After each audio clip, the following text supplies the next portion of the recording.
আসসালামু আলাইকুম। কথা বলছি আমি ডক্টর মিজানুর রহমান। আজকে আমি কথা বলবো ভেরিকোসিল নিয়ে। অনেক পেশেন্টই আসেন, এসে আমার কাছে অভিযোগ করেন, আমার কাছে শেয়ার করেন যে তাদের অন্ডকোষ ভারী ভারী লাগে, অন্ডকোষে ব্যথা অনুভূত হয়, তাদের স্পাম কাউন্ট অর্থাৎ সিমেন অ্যানালাইসিস যে রিপোর্ট আছে এই রিপোর্টটা দেখলে স্পামের কোয়ালিটি খারাপ হয়ে যাচ্ছে এবং তারা অনেকদিন দীর্ঘদিন হলো চেষ্টা করছে, চেষ্টা করার পরেও তার ওয়াইফের কনসেপশন হচ্ছে না। এই সমস্যাটা কেন হয়? এই সমস্যাটা হয় মূলত ভেরিকোসিলের জন্য। অর্থাৎ এটাকে সহজ করে যদি বুঝিয়ে বলি, আপনার যে টেস্টিকুলার বেইন আছে অর্থাৎ অন্ডকোষের যে বেইন আছে, এই বেইনটা রক্ত জমাট বেঁধে ফুলে যায়।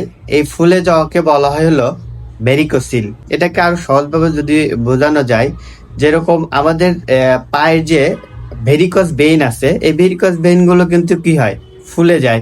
কি কারণে?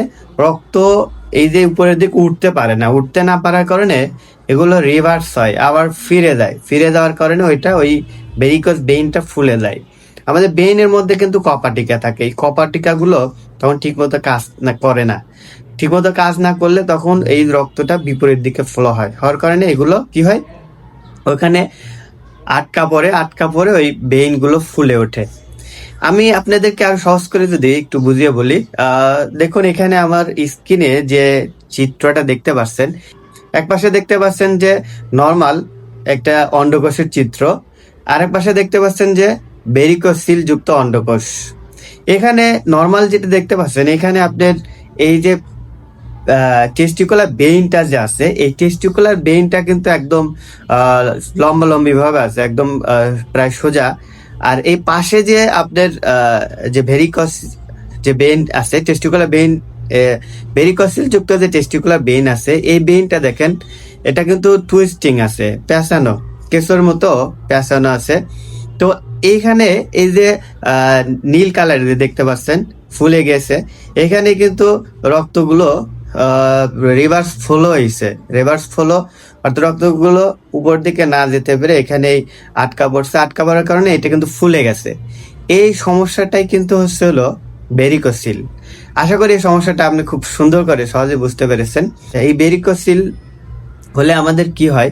ভেরিকোসিল হলে আসলে আমাদের রক্ত এখানে আটকা থাকার কারণে কি হয়, ওইখানে আপনার ঠিকমতো রক্ত প্রবাহ হয় না, অক্সিজেন যেতে পারে না, ঠিকমতো এখানে নিউট্রিশন গুলো যেতে পারে না। এর ফলে আমাদের কি হয়, স্পাম এর কোয়ালিটি গুলো দিন দিন নষ্ট হতে থাকে।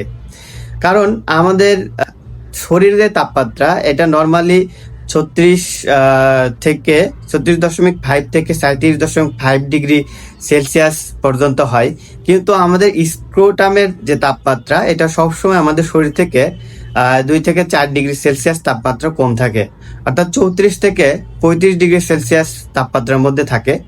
এই ঠান্ডা তাপমাত্রায় এই স্পাম কোয়ালিটি ভালো থাকে। যখন এই রক্ত যেতে পারে না, তখন কিন্তু এর তাপমাত্রাটা ব্যালেন্স হয় না।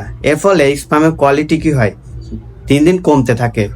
দেখুন আমাদের যে স্ক্রোটামটা, যেখানে টেস্টিসটা থাকে, এটা কিন্তু আল্লাহ তাআলা ন্যাচারাল ভাবেই, প্রাকৃতিক ভাবেই এটা কিন্তু আমাদের শরীর থেকে বাইরে দিয়ে দিছেন। শরীর থেকে বাইরে দিয়ে দিছেন যাতে আমাদের শরীরের তাপমাত্রা থেকে এই তাপমাত্রা একটু কম থাকে। আর এই কম তাপমাত্রায় স্পাম প্রোডাকশনও ভালো হয়, স্পামের কোয়ালিটিও ভালো থাকে। এই কারণে দেখুন আল্লাহ তাআলার কি সুন্দর একটা নিপুণ ব্যবস্থা যে এটা শরীর থেকে বাইরে দিয়েছেন। তো এই তাপমাত্রা যখন এই যে মেনটেন না হয়, এই এই ভেরিকোসিল হলে কিন্তু এই তাপমাত্রা ঠিকমতো মেনটেন হয় না, তখন কিন্তু এই স্পাম কোয়ালিটি কি হয়, নষ্ট হতে থাকে। তখন একে যদি আরো সহজ করে বোঝাই, এখানে দেখতে পাচ্ছেন এই যে হেলদি, এই চিত্রটা দেখেন, হেলদি স্পাম গুলো কি সুন্দর ভাবে এরা সাঁতার কাটতেছে। কিন্তু এই যে যে টেস্টিসটা দেখতে পাচ্ছেন, এর পাশে যে স্পাম গুলো দেখতে পাচ্ছেন, স্পাম গুলো কিন্তু একদম নিস্তেজ হয়ে আছে। এগুলো ঠিক মতো কি হয় না, ঠিক মতো এর মোটিলিটি ঠিক মতো হয় না, এর মৃত স্পামের পরিমাণ বেড়ে যায়, এর আকার আকৃতিতে বিভিন্ন সমস্যা তৈরি হয়। এই সমস্যা কারণে কি হয়, এই সমস্যার কারণে কিন্তু এই যে স্পামের মাধ্যমে এই কনসেপ্ট করা সম্ভব হয় না। অর্থাৎ এই যে পুরুষ এই ভেরিকোসিলে আক্রান্ত হয় সে কিন্তু বন্ধ্যাত্বর দিকে ধাবিত হয়, তার বন্ধ্যাত্বর ঝুঁকি বেড়ে যায়। এই কারণে তার কি হয়, তার দ্বারা বাচ্চা কনসেপ্ট করা সম্ভব হয় না। তো এইটাকে এই যে মোটিলিটি কমে যাওয়া, এটা সম্পর্কে আমার বিস্তারিত একটা ভিডিওই আছে আলাদা, আপনারা আমার ডেসক্রিপশন বক্সে তার লিঙ্ক দেওয়া থাকবে, ওটা দেখে নেবেন। তো আমি আজকে ওদিকে যাচ্ছি না, আমি ভেরিকোসিল নিয়েই আজকে কথা বলতে চাচ্ছি। তো এই যে এটাকে আমরা আরো সহজভাবে বোঝার জন্য কি করি, এটাকে শারীরিকভাবেই আমরা টেস্ট করতে পারি, বুঝতে পারি। আমাদের যে স্কুটাম আছে, স্কুটামে যদি হাত দেওয়া যায়, এরকম হাত দিলে স্কুটামে হাতে সাথে কেঁচোর মতো বাজে, ওইটা হলো কি ভেরিকোসিল। আর এই যে আপনার হলো এটাকে আরো সহজভাবে বোঝার জন্য আমরা কি করি, স্কুটামের একটা আল্ট্রাসোনোগ্রাম করি, এটা উইথ ডপলার আল্ট্রাসোনোগ্রাম করি, তখন এটার ইয়েটা ভেরিকোসিলটা আছে কিনা আরো ভালো মতো বোঝা যায়। দেখুন আমি একটা চিত্র মাধ্যমে, আমি একটা স্লাইডে এখানে এই চিত্রটা দেখতে পাচ্ছেন। দেখেন এখানে এই যে ইয়াগুলো, আপনি নীল কালারের যে এইগুলো দেখতে পাচ্ছেন, এই গুলো কিন্তু হলো কি আমাদের এই যে টেস্টিকুলার ভেইনের মধ্যে জমে থাকা সেই রক্তগুলো হলো এই নীল কালারের, এটা দ্বারা সেটা কিন্তু বোঝা যাচ্ছে। এইখানে দেখেন রক্তগুলো কি হচ্ছে, রিভার্স ফলো হচ্ছে, রক্তগুলো কিন্তু উপরের দিকে না গিয়ে নিচের দিকে আসতেছে, রক্তগুলো কি হচ্ছে আটকা যাচ্ছে। এখান থেকে কিন্তু বোঝা যাচ্ছে যে এটা হলো কি ভেরিকোসিল। যাদের এই যে টেস্টিজের যে ডপলার টেস্টটা করা হয়, যাদের ক্ষেত্রে এইরকম দেখা যায় না, সেটা কিন্তু নর্মাল, সেটা আসলে ভেরিকোসিল না। এর বাইরেও আমরা সিমেন অ্যানালাইসিস টেস্ট করি। সিমেন অ্যানালাইসিস টেস্টে যাদের স্পাম কোয়ালিটি খারাপ হয় তাদের কিন্তু এই যে ভেরিকোসিল হয়েছে এটা সন্দেহ করা হয়। সবকিছু মিলে আপনারা কিন্তু বুঝতে পারলেন ভেরিকোসিল আসলে কি, এটা কিভাবে ডায়াগনোস করা যায়।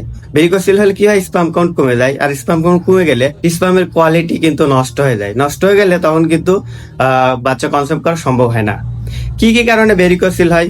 ভেরিকোসিল বিভিন্ন কারণে হতে পারে, তার মধ্যে অন্যতম কারণ হলো এই গরম পরিবেশে কাজ করা, তারপরে টাইট আন্ডারওয়ে পরা, তারপরে কোলের উপরে ল্যাপটপ নিয়ে দীর্ঘক্ষণ স্ক্রলিং করা, তারপরে এক জায়গায় দীর্ঘ সময় বসে থাকা, এই বিভিন্ন কারণে ভেরিকোসিল হতে পারে। ভেরিকোসিল হলে অনেকেই ভয় পেয়ে যান, আসলে এটার সমাধান কি? এটার সমাধান কিন্তু সবার ক্ষেত্রেই যে সার্জারি লাগবে তা না, সবার ক্ষেত্রে সার্জারি লাগে না। এর গ্রেড 1, গ্রেড 2, গ্রেড 3 আছে, তো সব ক্ষেত্রেই কিন্তু সার্জারি লাগে না। এটা ওষুধের মাধ্যমেই এটা ঠিক করে ফেলা সম্ভব। এর জন্য আপনাকে কি করতে হবে, আপনি লাইফস্টাইল ঠিক করতে হবে, আপনাকে কিছু নিয়ম আছে সেটা মেনে চলতে হবে, এবং ভেরিকোসিল বেস্ট যে মেডিসিনগুলো আছে এই মেডিসিনগুলো দীর্ঘদিন চালিয়ে যেতে হবে। তাহলে এই সমস্যা থেকে আপনি মুক্তি পাবেন এবং আপনার স্পাম কোয়ালিটি দিন দিন বৃদ্ধি পাবে, ভালো হয়ে যাবে, এবং ওই স্পামের মাধ্যমে আপনার কনসেপ্ট করা সম্ভব হবে। সো আপনারা যারা এই সমস্যা ভুগছেন আমাদের স্ক্রিনে দেখানো নম্বরটিতে যোগাযোগ করুন, অথবা আমাদের ইনবক্স করতে পারুন। সর্বশেষে একটি কথা বলতে চাই, ভেরিকোসিল নিয়ে আর কোনো ভয় নয়, সঠিক সময়ে এটা চিকিৎসা নিলে পারে এই ভেরিকোসিল থেকে মুক্তি পাওয়া সম্ভব হয়।